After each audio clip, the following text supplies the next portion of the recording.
کوونکی په خپله د پښتو ادب او ژبې په حواله د یو لوړ شخصیت څښتن ګڼل کېږي. دوی د کابل پوهنتون سره تړون لري، هلته د استاد په توګه خپله وظیفه اجرا کوي. لیکوال دی، څېړنوال دی، شاعر و ادیب و. تر اوسه یې 30 کتابه چاپ شوي دي او 2 کتابه نور یعنې اویا به پوره کړي، ډېر ژر چې دوی کتابونه لا هم چاپ شي. زما مقصد د ډاکټر لال پاچا ازمون څخه دی. د دوی یو شعر هم تاسې ته وړاندې کړم چې مینه راکړه زما زړه دې زوره نه کړي، د سپرلي د ګلاب رنګ بې شوره نه کړي. اوس د سر دشمن ته هم له خدایه سوال کړم، اوس د سر دشمن ته هم له خدایه سوال کړم چې په عمر یې کورګی بې موره نه کړي.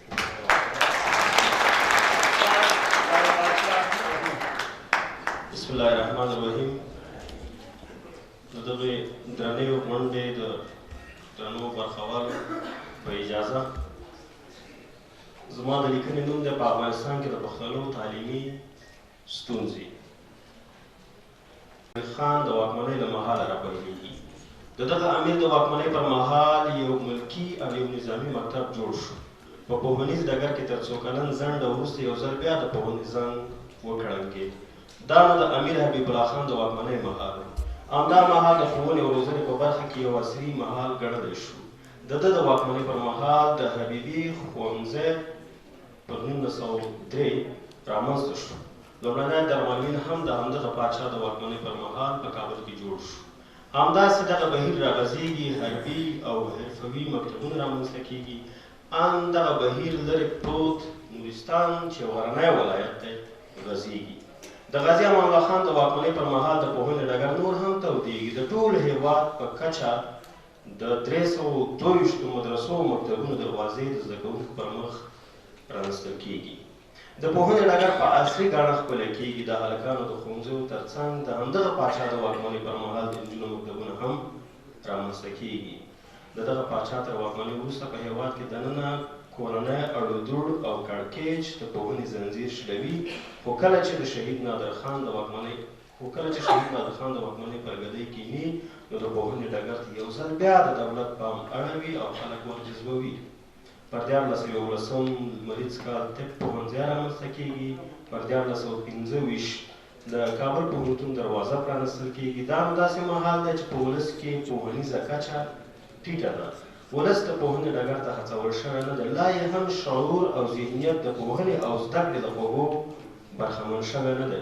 د هېواد په ګوټ ګوټ کې د پوهنې دښمنان هم هڅه کوي چې په یو ډول نه یو ډول ولس په تیاره کې وساتي. د پوهنې پر وړاندې له ډول ډول توطیو کار اخلي. کله چې د افغانستان په تاریخ کې د اعلی حضرت محمد ظاهر شاه دوره رامنځته کېږي نو د پوهنې په ډګر کې د پوهنې بنسټونه ایښودل کېږي. پوهنې ته ځانګړې پاملرنه کېږي. د دغه ټولواک پاچا لومړنۍ موخه دا ده چې هېواد باید په عصري علومو او زده کړو ښایسته شي. تر ده وړاندې د کلیو او بڼډو خلکو یوازې د جومات پر بروزو زده کړه کوله. په ښارونو کې څو محدود ښوونځي پرانیستل شوي وو. خو ده چې د پوهنې سلسله د ښارونو کلیو او بڼډو ته وغځوله، بیا هم د ولس ذهنیت لا دې ته چمتو نه و چې خلک دې راپاڅي او خپل بچیان یې ښوونځي ته ولیږي. پاچا دا هڅه کوله چې د کلیو او بڼډو او ښارونو خلک دې ته وهڅوي او مجبور یې کړي چې په خپلو بچیانو زده کړه وکړي. خو له دې هڅو سره به شتمنو د خپلو اولادونو پر ځای د خوار غریب زامن ښوونځیو ته استول او یا به یې د وخت حکمرانانو ته بډې ورکولې چې زوی په ښوونځیو کې د داخلېدو وساتي. زه راځم ستونزو باندې غږېږم او د ستونزو لپاره 3 لویې ستونزې چې بیا د نورې ستونزې د هغه په هغې کې مطالعه کېدی شي د پوهنې په ډګر کې چې موجودې دي. هغه په لویه کې پوهنې ته د لاسرسي ستونزه ده چې تر اوسه پورې خلک زموږ پوهنې ته لاسرسی په صحیح توګه نه لري. بله ستونزه د پوهنې کیفیت دی او بله هم درېیمه ستونزه د پوهنې سره د خلکو بېمینېتوب یا ناعلاقګي ده چې علاقه ورسره نه ښیي. دا نورې ستونزې چې دي په دغو ستونزو کې چې دا 3 دي دا لوړې دي دا مطالعه کولی شو. هغه لومړی تر ټولو لویه ستونزه د پښتنو په زیاتره سیمو کې بدامني ده دا لویه ستونزه ده دا موږ تاسو ټول پرې پوهېږو چې د پښتنو سیمې چې دي هغه جنګ جګړو نیولي دي جنګ جګړې دي پکې او ناامني ده دا یې لویه ستونزه ده خو ځینې ستونزې دي چې د جنګ جګړې پورې مربوط او ځینې دي چې کلتوري دي ځینې دي چې هغه همغه سیمې پورې مربوط دي په پوره اندازه د ښوونځیو پوهنځیو نشتوالی تر اوسه پورې موږ لا هغسې چې ښایي ښوونځي او پوهنځي نه لرو کلتوري محدودیتونه او ننګونې دا بله ستونزه له تعلیمي مؤسسو څخه د واټن زیاتوالی د مالی منابعو کمی او په ویش کې د دولتونو لخوا بېعدالتي بېکفایتي او کله کله بدنیتي د خلکو فقر د دې لامل شوی چې د یوې مړۍ ډوډۍ د ترلاسه کولو لپاره خلک خپل ماشومان د ښوونځي پر ځای مزدورۍ ته وهڅوي تر ټولو لویه ستونزه د پښتنو پر ضد نړیواله او سیمه ییزه دسیسه ده چې دا قوم د ښوونې او روزنې او له پرمختګه بې برخې پاتې کوي په ډول ډول تورونو تورنوي هغه د بشر پالنې او انساني ارزښتونو خیال هم نه ساتي تاریخ ښودلي چې د ډیورنډ د فرضي کرښې دې لویو میشتو پښتنو ته له تېرې یوې پېړۍ راهیسې د ښوونې او روزنې په برخه کې چندانې پاملرنه نه ده شوې او په قصدي ډول شاته ساتل شوي دي پر دغو ستونزو سربیره د پوهنې د کیفیت ستونزه هم جدي ده تعلیمي نصابونه مبتذل او د زمانې له شرایطو سره سم نه دي د ښوونکو د روزنې پروګرامونه نیمګړي دي مسلکي ښوونکي په نشت حساب دي په مورنۍ ژبه د زده کړو په لارو چارو کې کمی لیدل کېږي تدریسي مواد او وسایل برابر نه دي زموږ تعلیمي نصاب تر دا مهاله په ملي او افغاني روحیه برابر شوی نه دی هر نظام چې راغلی د خپلو ګټو د خوندي کولو لپاره په ښوونیز نصاب کې لاسوهنه کړې او همدا لامل دی چې موږ تر اوسه پر نړیوالو معیارونو برابر او ټولمنلی ښوونیز نصاب نه لرو د څارنې او ارزونې یو کاري او اغېزمن پلان نشتوالی د آزاد رقابت مکافات او مجازات سیستم نشتوالی د ښوونې معیشتي حالت ته نه پاملرنه د مسلکي او حرفوي زده کړو کمزوري له ښوونیز بهیر سره د ښوونکو زده کوونکو کورنیو او چارواکو بېمینېتوب او بېپروایي هغه لاملونه دي چې دغه بهیر ټکنی کړی دی په ځینو سیمو کې لا اوس هم عصري زده کړه او پوهنه د دین خلاف ګڼل کېږي د نجونو زده کړه د ناوړه کلتوري دودونو ښکار شوې ده غیرت په دې نه کېږي چې د یو چا لور دې زده کړه وکړي غیرت دې ته ویل کېږي چې څنګه د نجونو ښوونځی وتړي لامل یې دا دی چې د خلکو دیني او تعلیمي پوهه ټیټه ده دولتونه هم پر دې نه دي توانېدلي یا په لوی لاس د داسې منفي تبلیغاتو لپاره لاره هواره کړې ده چې نجونې او هلکان ولې یو ځای درس ووایي نو ښه خبره دا ده چې په پوهنتونونو کې هم او په ښوونځیو کې هم د ښوونځیو په څېر په پوهنتونونو کې د نجونو او هلکانو زده کړه بېله شي دا بڼه به یې پاتې نه شي بله لویه ستونزه دا ده چې زموږ ملي پروګرامونه علما او رسنۍ د دې جوګه شوي نه دي چې د تعلیم په برخه کې د خلکو پوهه زیاته کړي دوی هم خپله ونډه نه ده اخیستې عامه ذهنیت دې ته برابر کړي چې خلک دې ته وهڅول شي چې په خپله خوښه خپل ماشومان ښوونځي ته ولیږي او هم په دې خبره پوه شي چې تعلیم په نر او ښځه دواړو فرض دی د پوهې ترلاسه کول د هر انسان حق دی دیني عالمان هغه ډول چې لازمه ده د پوهنې په دودونه کې کارنده ونډه نه ده اخیستې دیني عالمانو او بیا هم ورته په دې برخه کې د مرستې وړاندیزونه نه دي شوي د هېواد په کچه د یو متوازن معرف رامنځته نه شو اوس هم د پښتنو له سیمو سره د مور او میرې سلوک کېږي په زیاترو پښتنو سیمو کې د ښځینه او مسلکي ښوونکو نشتوالی د نجونو د تعلیم مخه نیولې ده او کلتوري محدودیتونه د دې لامل شوي چې نجونې له شپږم ټولګي پورته زده کړه ونه کړي ځکه دا مقاله مې په څو برخو باندې ویشلې ده اوس راځم خیر دا ستونزې مې اول یاد کړې چې دا مهمې وي دا د هرې دورې د خپل کار د اسانۍ لپاره د مقالې د لیکلو لپاره مې په دورو باندې لیکنه ویشلې ده د اعلیحضرت دوره ده د اعلیحضرت محمد ارشاد د واکمنۍ پر مهال د ښوونځیو کمیت او کیفیت د خلکو پام ځان ته راواړوه زده کړه تر ښارونو منحصره پاتې نه شوه د زده کړو بهیر هم تر کلو بانډو وغځېد دغه مهال د نفوسو په انډول په هره سیمه کې لومړني ښوونځي جوړ شول درملنونه، پوهنتونونو او نورو تعلیمي مرکزونو شمېر زیات شو. افغان زده کوونکي بهرنیو هېوادونو ته واستول شول. خو یوازینۍ ستونزه دا وه چې دغه پاچا د واکمنۍ پر مهال د خلکو فکري او ذهني کچه ټیټه وه او خپل اولادونه یې په بډو سوغاتونو چې مخکې مې یادونه وکړه د ښوونځیو څخه منع کول. خو د دغه مهال هڅه بیا هم دا وه چې د کلیوال بچیان به په جبري توګه ښوونځیو ته رامات کړي. دویمه ستونزه دا وه چې افغانستان په اقتصادي لحاظ د دې جوګه نه و چې په یو مهال د ټول هېواد په کچه ښوونځیو ته ودانۍ جوړې کړي او هم د پوهنې په برخه کې نورې تعلیمي اسانتیاوې رامنځته کړي. دغه ستونزې زیاتره د پښتنو په سیمو کې وي. بله ستونزه هم د مسلکي ښوونکو نشتوالی و. د پښتنو د نورو سیمو په کچه ننګرهار یو له هغو ولایتونو څخه و چې د هېواد د نورو سیمو په انډولې زیات ښوونکي لرل. دغه ښوونکي به له یوې سیمې نه بلې سیمې ته د امتیاز په ورکړه لېږل کېدل. خو بیا هم د پښتنو په زیاترو ښوونځیو کې د ښوونکو د کمښت ستونزه لیدل کېده. لویه ستونزه دا وه چې د ټول هېواد په کچه تعلیم ته د خلکو د هڅونې لپاره عامه پوهاوی ونه شو. خلک د تعلیم په ګټو پوه نه شو. عامه ذهنیت دې ته نه و آماده چې خلک خپل بچیان ښوونځي ته ولېږي. په یوه مقدار پسې به خلکو د لوست لپاره خپل خطونه ګرځول. که څه هم د کمیت له مخې ښوونځي کم و خو تدریسي کیفیت یې لوړ و. د سویې د لوړوالي له امله دا و چې د هغه مهال تعلیمي بهیر هڅه دا وه چې شاګرد لیک او لوست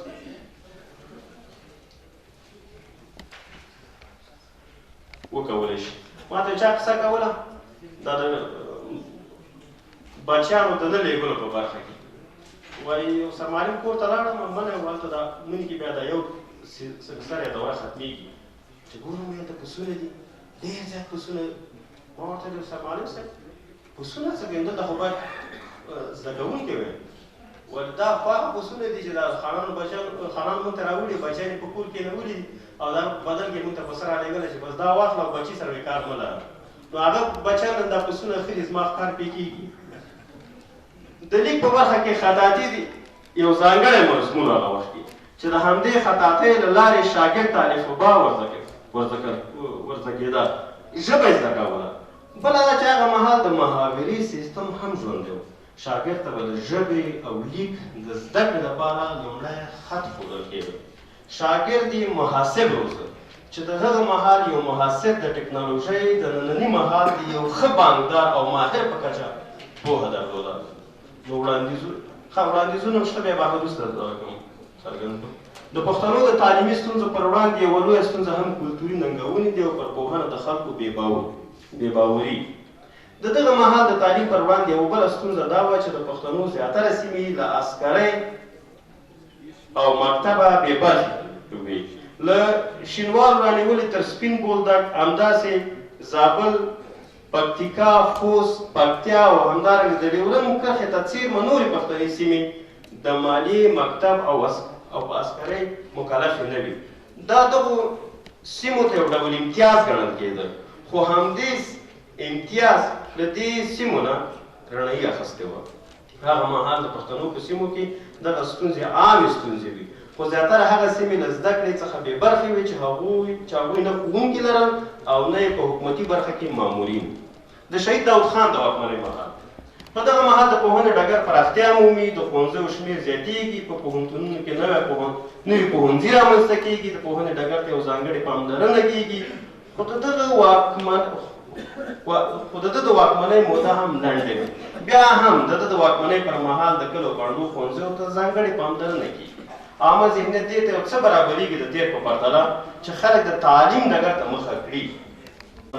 یو ښه زیری و خو د پښتني سیمو برخه بیا هم پکې خواره وه.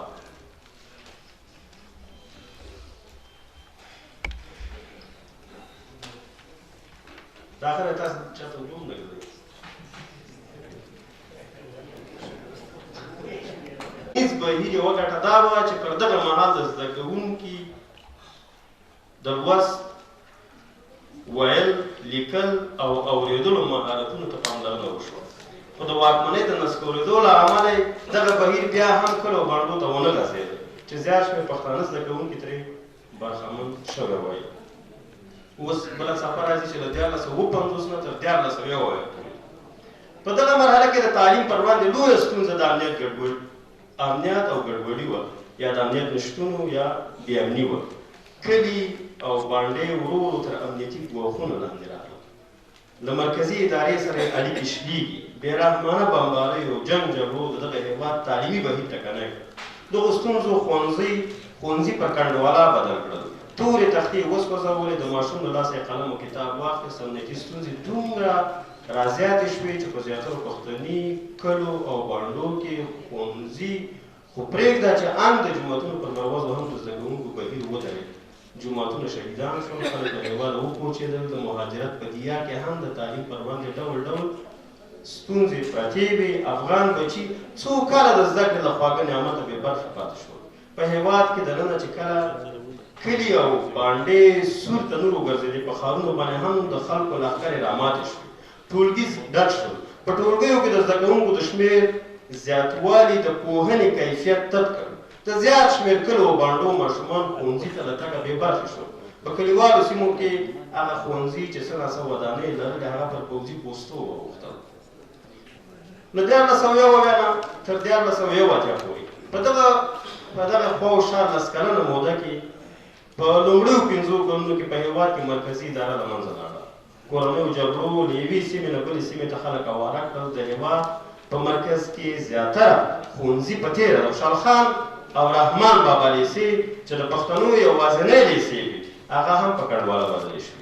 بیا هم جګړه د پښتنو په سیمو کې وه.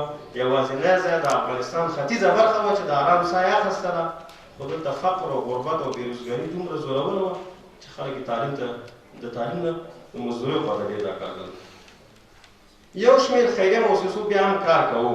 بله لویه ستونزه دا وه چې هغه ښوونځي چې جنګ جګړو له منځه وړي وو لا هم کنډواله پاتې وو. ماشومان په کنډواله ښوونځیو ته تلل او د څیرو دیوالونو بېچته کوټو سیوري ته به په غرمو کېناستل او په باد و باران کې به یې ښوونځي رخصتول. په هغو کمپونو کې چې اواره خلک پکې بس ډېره تېرېږم فقط یو څه وړاندیزونه وایم. نه دی دلته لمزوم ځکه بیا وخت ضایع کېږي. زموږ فقر، ناروغۍ او بدمرغۍ زیاتره له ناپوهۍ اوبه څښلي دي. د پښتنو د تعلیمي ستونزو حل شاوخوا سیمو په ټوله کې د نړۍ د پرمختیا، نیکمرغۍ او ثبات لپاره مهم کار دی. نو یو څه وړاندیزونه دي چې اوله خبره دا ده چې پښتانه په ټوله کې سوله غوښتونکی قوم دی او د سوله غوښتونکي قوم په توګه دې وپېژندل شي. نړیوال دې له دغه تعلیم غوښتونکي قومه د ترهګرۍ نوم لري. بله پښتني سیمې د جنګ له بلا ژغورل او پکې د امن جنډه رپول. د یو منظم، منسجم او پر علمي معیارونو برابر تعلیمي نصاب رامنځته کول. د پښتنو په سیمو کې د ښوونځیو دروازې پرانیستل او په عصري سیستم د ودانیو جوړول. نه د نوې ټکنالوژۍ غځول. دولتونه باید د متوازن معرف په برخه کې عملي ګامونه واخلي. متوازن معرف په دې معنی هلته یو ولایت په افغانستان کې غزنی نومېږي، یو ولسوالي د جاغوري نومېږي. هلته لسګونه لیسې دي، مګر د پښتنو په ځینو ولایتونو کې لیسه نشته او د لیسو شمېر یې بیخي کم دی. دا کوم دولتونه خبره کوي دولت چې متوازن معرف دې ته نه ویل کېږي.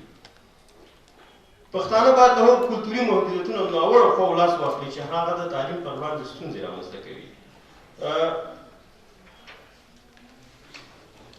لرو پرتو سیمو ته دولت ځانګړې پاملرنه باید وکړي او ښوونکو ته دې ځانګړي امتیازات ورکړي. د تعلیمي موادو په ویش کې د مساوات ترڅنګ د عدالت اصل ته جدي پاملرنه وکړي.